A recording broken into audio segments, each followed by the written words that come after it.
o modelo transformativo do Fogler e do Bush, ele vem sendo revisto e questionado agora já faz uns 8 ou 10 anos. Há 2 meses atrás, eu tenho alguns grupos de estudo, a gente voltou a conversar sobre esse modelo transformativo e tem uma preocupação grande dos mediadores, porque será que a gente tem a possibilidade de transformar mesmo, né, as pessoas que buscam a mediação? E a minha resposta é sempre a complexidade de qualquer processo de mudança humano.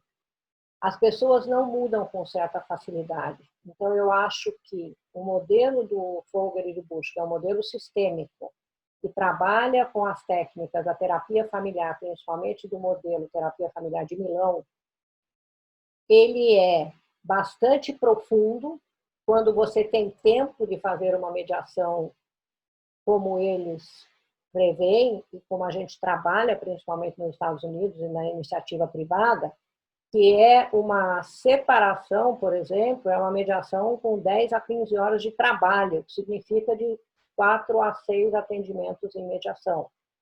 Uma mediação empresarial, geralmente você começa às 8 horas da manhã e consegue chegar a um pré-acordo no final do dia.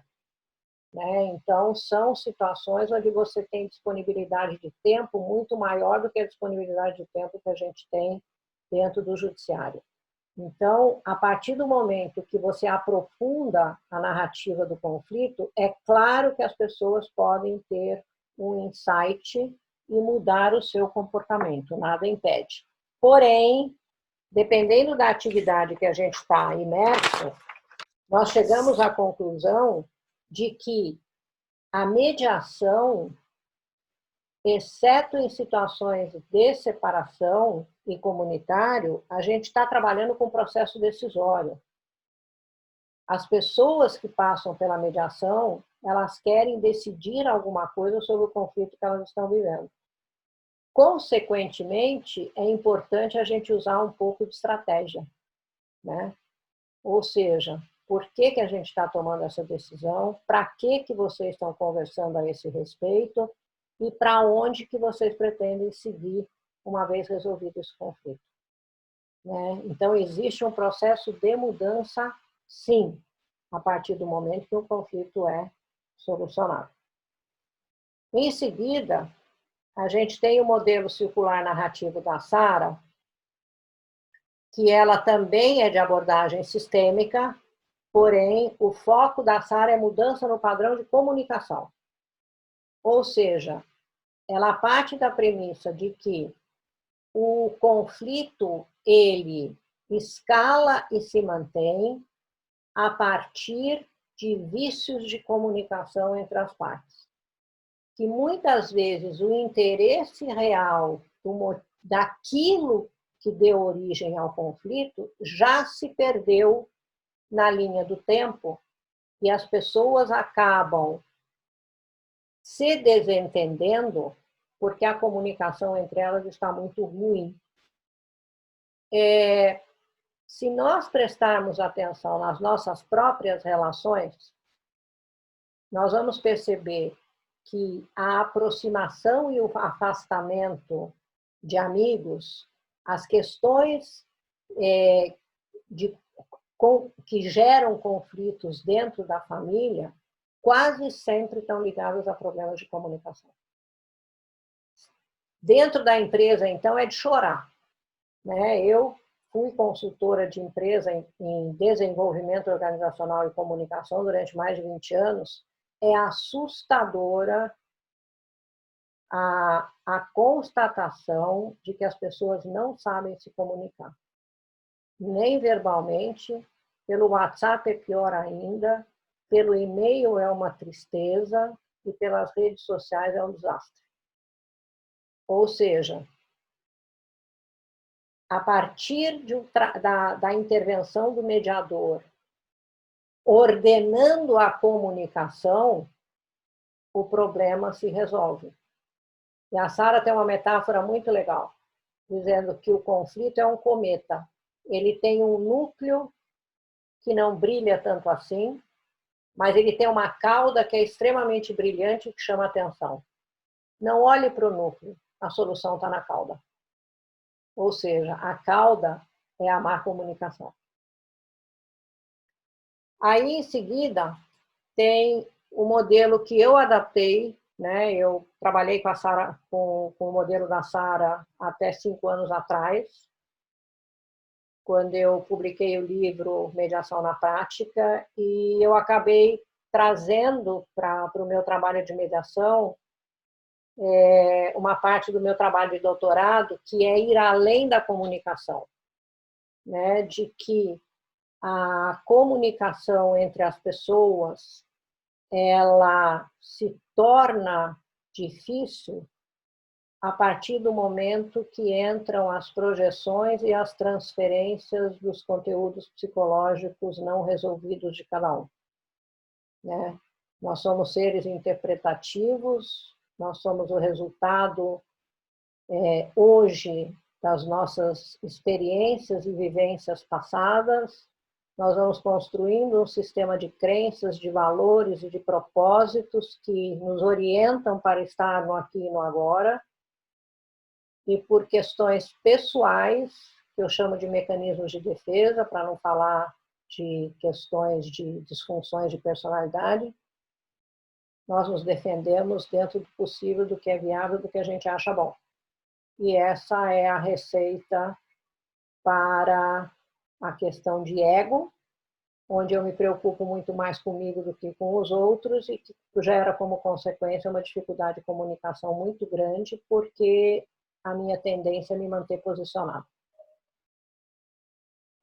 E com esse trabalho, é importante falar um pouquinho da teoria do Maturana, que é menos conhecida para a maioria das pessoas.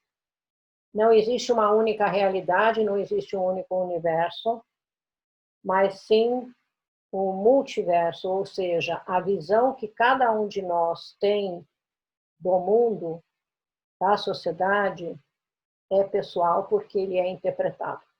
Somos seres de interpretação e, consequência, a gente existe muito mais com instabilidades e incertezas do que com certezas que nos levam adiante. Haja visto o que aconteceu agora com a pandemia, o quanto as pessoas se desestabilizaram por falta de informação. E a teoria do caos, que nos dá uma resposta de como essas instabilidades e incertezas funcionam, que diz o seguinte: a cada desordem emerge uma nova ordem num patamar superior de complexidade. Ou seja, a cada conflito eu cresço porque eu aprendo com ele.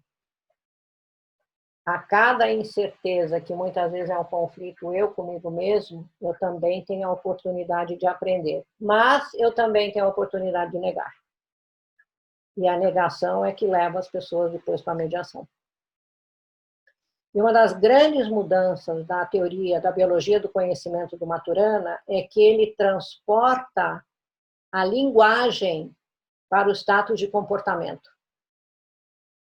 Aquilo que nós conseguimos observar uns dos outros, como nós pensamos, como a nossa mente funciona, é através do nosso comportamento. Como nós nos comportamos perante as coisas, perante as outras pessoas e perante o mundo. E se a linguagem é um comportamento, ela é interpretativa. E a linguagem para Maturana e Varela, ela se chama linguajar, porque a cada comunicação tem uma emoção que a conduz, que a orienta e que é subjacente a ela e que é interpretada pelo outro de uma forma muito peculiar. E aí, vamos para o modelo de mediação, que é trabalhar a narrativa dentro do conflito. Sempre existe, durante a aula eu falei sobre a escalada do conflito, que ele começa com uma diferença, a mesma coisa a gente vive quando nós nos comunicamos. Toda comunicação, inclusive, peraí, não marquei o nome. Quem foi que fez o lado antagonista da mediação da Simone? Foi a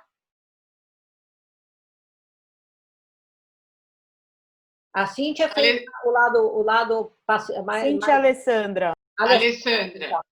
Mesmo a Alessandra, cuja proposta era representar uma forma mais agressiva de falar a respeito do conflito, se vocês perceberem, ela traz o primeiro momento bem embaixo aqui. Ela vem com calma.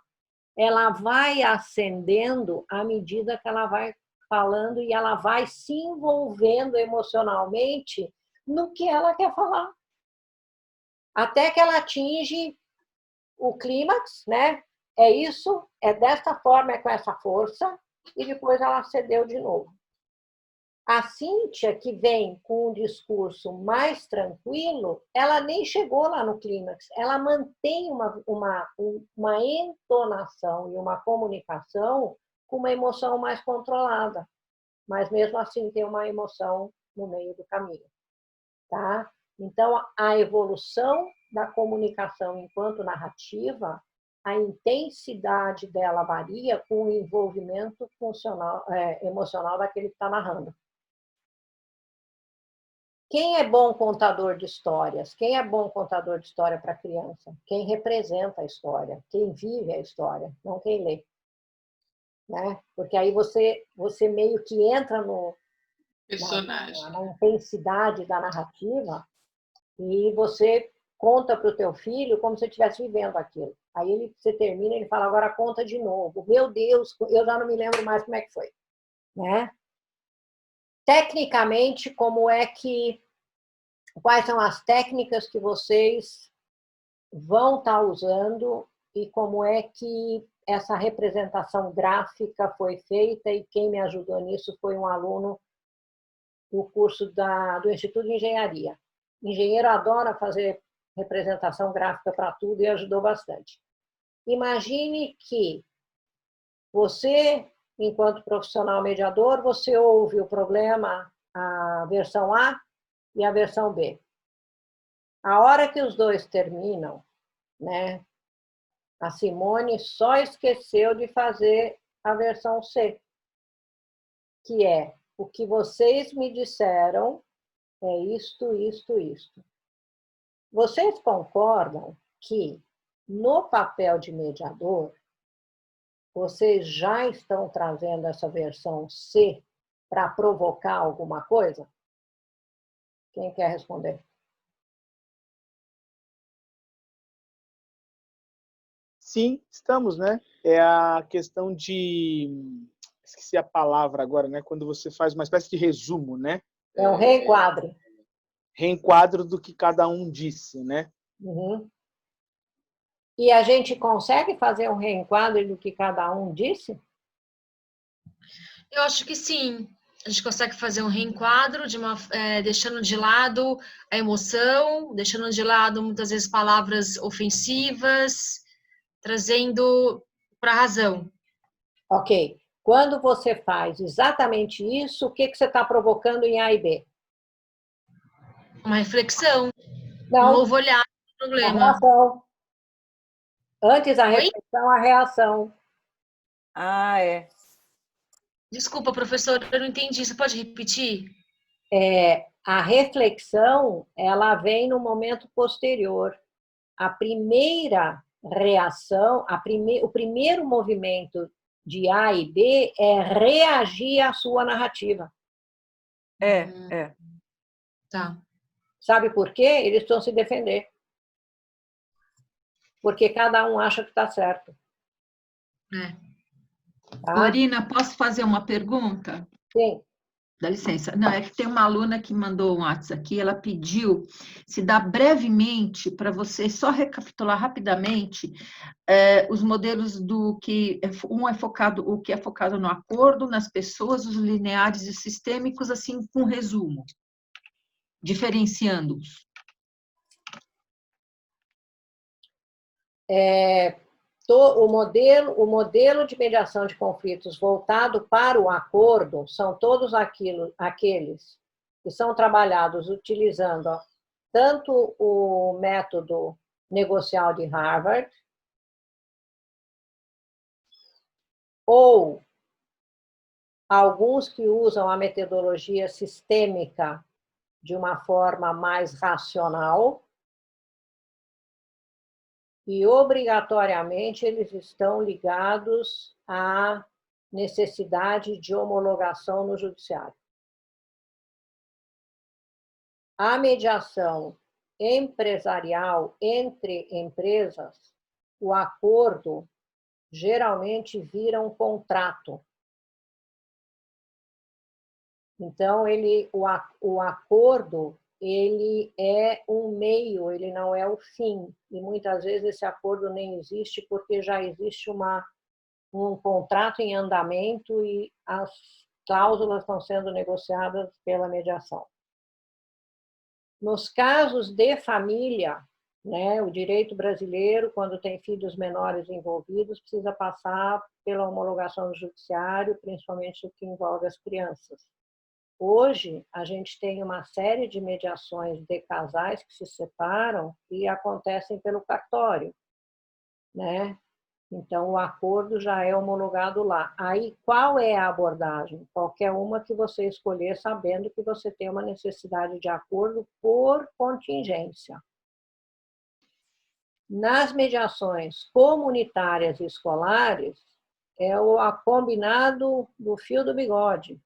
O acordo não é necessário. Eu devo ter mais de 200 mediações feitas na minha vida que não foi feito acordo. Foi simplesmente feito um combinado, que muitas vezes fica na porta da geladeira para ninguém esquecer.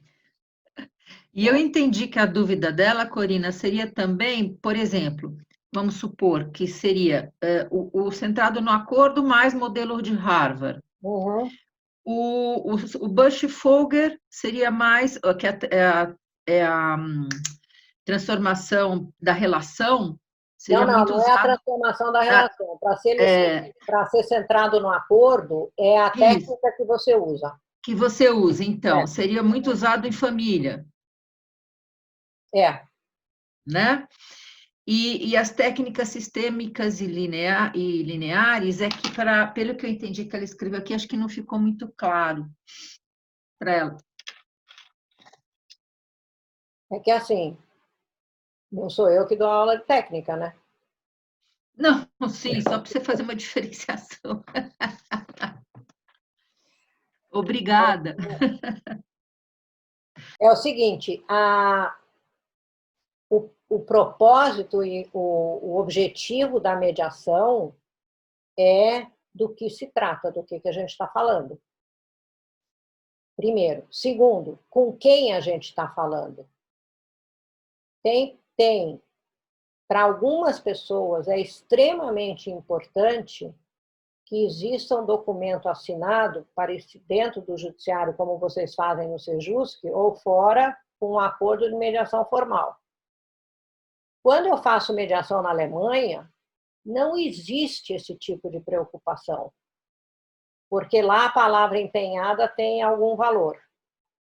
A gente acaba formalizando o final da mediação através de um e-mail. Né? Então, foi negociado, foi acordado, a gente combinou e assim por diante, e depois cada um acaba resolvendo como fazer com que isso seja cumprido. Lembrem-se que a gente está falando de um outro modelo de direito. Né? Nos Estados Unidos, na Califórnia, tem algumas situações onde eu preciso fazer um documento escrito porque esse documento vai para o judiciário para ser homologado. Em outras situações, ele vira um contrato e, no caso de família, ele vira um PowerPoint na porta da geladeira. Né? Ou seja, está aqui o que a gente combinou. E é assim que as coisas funcionam. Então, acho que dependendo do regramento, dependendo das regras, né, sociais e as regras de governo, você trabalha de um jeito ou de outro. As técnicas que você usa eu sempre digo, depende do teu perfil pessoal. Pelos exemplos que eu vi hoje, né, eu percebo que tem uma facilidade muito grande, muito maior hoje do que há 15 anos atrás, de aplicar questionamento circular, por exemplo. Né? Advogado há 15 anos atrás sofria para fazer um questionamento circular. A Simone rodou tranquilo. Então, eu acho que as pessoas vêm mudando e estão meio que associando às suas práticas formas mais colaborativas de conversar com as pessoas, né? Tá? Então, pensando nesse hexágono dividido em dois, na parte de cima, a gente tem a parte exploratória, ou seja, o problema chegou, como que ele vai ser explorado para que surjam possibilidades de solução. Lembrando de que a solução está dentro do problema e não fora dele, de que o problema é um cometa, que ele tem um núcleo, que tem uma cauda, que a comunicação está comprometida. Então, o mediador vai desenvolver a escuta ativa, que é o saber ouvir e escutar, questionamento linear e circular, aprofundar e expandir. Tem um conceito de antropologia que é a importância do olhar lateral, quer dizer, não é só olhar para frente, mas também olhar para os lados para entender a dinâmica que existe entre as pessoas. O objetivo é de esclarecer as dúvidas e trazer possibilidades para serem conversadas na segunda parte do hexágono. Então, é o momento de ouvir e de criar possibilidades e é o momento de solucionar. A partir do momento que essas possibilidades existem, não é legal e é melhor o mediador evitar que se volte para trás, né? A gente trabalha presente e passado num primeiro momento para trabalhar presente e futuro num segundo momento. No segundo momento dependendo da complexidade do problema, eu escrevi descobrar, mas é desdobrar. O importante é desdobrar, ou seja, partir o bolo em fatias e falar sobre cada tema separadamente, para não gerar novas confusões. Uma vez que cada parte tem a sua resposta, reagrupar para falar sobre a solução. Então, primeiro o sumário, depois fracionar, rediscutir, estruturar o acordo e sintetizar mais uma vez, que é a hora que for feita a síntese final, o tamanho da narrativa tem o mesmo tamanho do problema C. Isso é uma representação gráfica, mas o significado é que as alternativas de solução, é importante que elas se mantenham dentro daquilo que foi inicialmente conversado e que não se permita abrir para outras questões que não daquele conflito, senão não se chega a um compromisso, a um acordo nunca.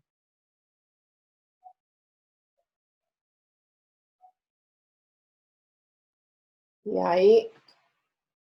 Nem na mediação? Como? Nem na mediação? Uma vez que você chegou no acordo, nem na mediação. Enquanto você está na primeira parte, na primeira fase, que é a apresentação das questões por cada uma das partes, o seu trabalho de reenquadre é na expansão e no ordenamento que você tem a oportunidade de ampliar o conflito e trazer todas as informações que você precisa.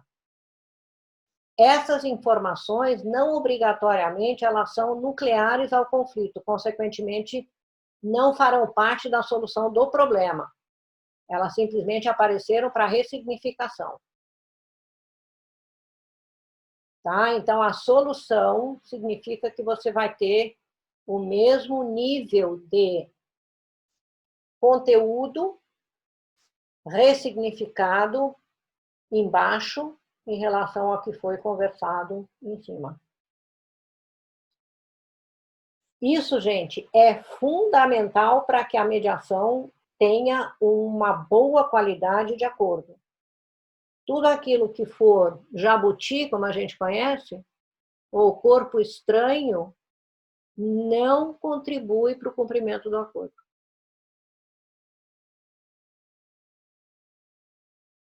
Então, quais são os objetivos, né, de todo esse trabalho? Recapitulando, mostrar que o conflito ocorre porque nós somos diferentes, valorizar sempre os aspectos positivos da relação. Conotação positiva é sinônimo técnico de elogio. Elogio é bom, faz bem para as pessoas. Lembrar que o conflito é uma oportunidade de mudança. Explicitar o porquê, de repente, as pessoas se trataram mal, porquê que elas não foram legais umas com as outras, e qual o significado disso no contexto maior. Não precisa ser profissional da psicologia, nem nada disso, basta ter o bom senso para entender que as pessoas, quando elas se sentem ameaçadas, quando elas se sentem acuadas, elas entram no modo de defesa e cada um se defende como aprendeu. Salientar as intenções positivas e desfazer mal-entendidos. Então, a primeira parte do losango, ela praticamente cuida de tudo isso.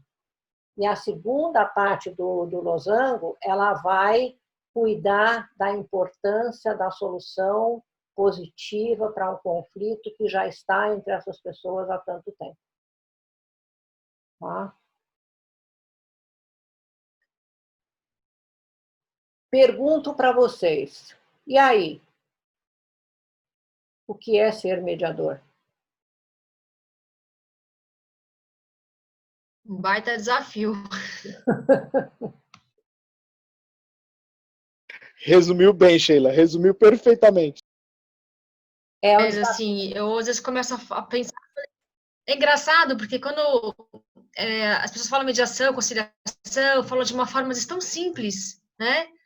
Tão simples, parece que deu tanto foco para o litígio, para o problema. Então, a mediação e a conciliação sempre foi colocada meio de cantinho, assim. Até então, eu via dessa forma, algo mais simples. E eu estou vendo que é extremamente complexo, que não tem nada de simples, não, que vai demandar uma dedicação enorme, muito estudo, uma autorreflexão. Não sei se aconteceu com os demais colegas, mas eu, a partir, acho que da semana passada, em ter uma crise existencial, falei, nossa, como é que eu lido com os meus conflitos? Né, como é que eu posso melhorar, eu posso administrar melhor os meus conflitos, porque eu até posso ser uma melhor mediadora, mas acho que é um grande desafio. É um desafio e uma das coisas que falta na formação de mediadores aqui, né, que os cursos ainda não contemplam, é algo que tem um peso muito grande na formação fora do Brasil. Para vocês terem uma ideia, o meu curso foi de 1 ano e eu passei 3 meses, os últimos 3 meses, são 3 meses de autoconhecimento, para entender qual é o potencial de cada aluno para fazer qual tipo de mediação e quais eram os gaps e como esse gap poderia estar sendo contornado, inclusive para alguns deles, com orientação de terapia, né? Para entender as dificuldades e como essas dificuldades podem ser contornadas. Eu diria que a mediação, como qualquer outra atividade profissional, é perseverança e treino. Eu apanhei muito no começo, né? Por um detalhe importante, eu sou alemã, eu cresci num grupo familiar e numa escola voltada para a disciplina, voltada para o fazer certo. Eu fui atleta, Então, é sempre tentar ultrapassar os limites para fazer melhor. Comecei usando o modelo negocial e quebrei a cara, né? Algumas mediações que deram impasse na segunda vez. A história do Mackenzie também me marcou bastante. E aí é sentar, estudar, treinar, conversar, participar de outras mediações como co-mediadora, para entender aonde que eu estava errando, né? Então, é um aprendizado como outro qualquer. E eu tenho certeza que quem vê isso como uma possibilidade de estar a serviço de quem está em dificuldade,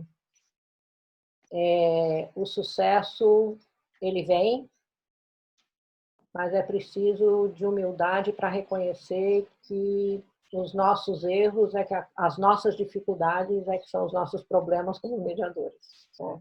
Então, conhecê-los, se você vai mudar, se não vai mudar é outra coisa, mas reconhecer que eles existem e cuidar para que eles não te atrapalhem na atividade de mediador faz toda a diferença.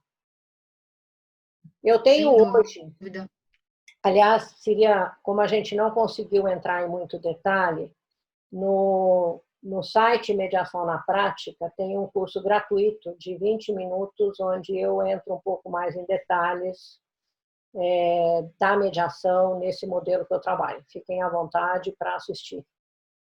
E depois tem um curso completo, que foi um curso que há muitos anos atrás, eu fazia um curso de formação de mediadores, um semestre, e que agora ele veio em EAD para me manter ocupada durante pós-pandemia.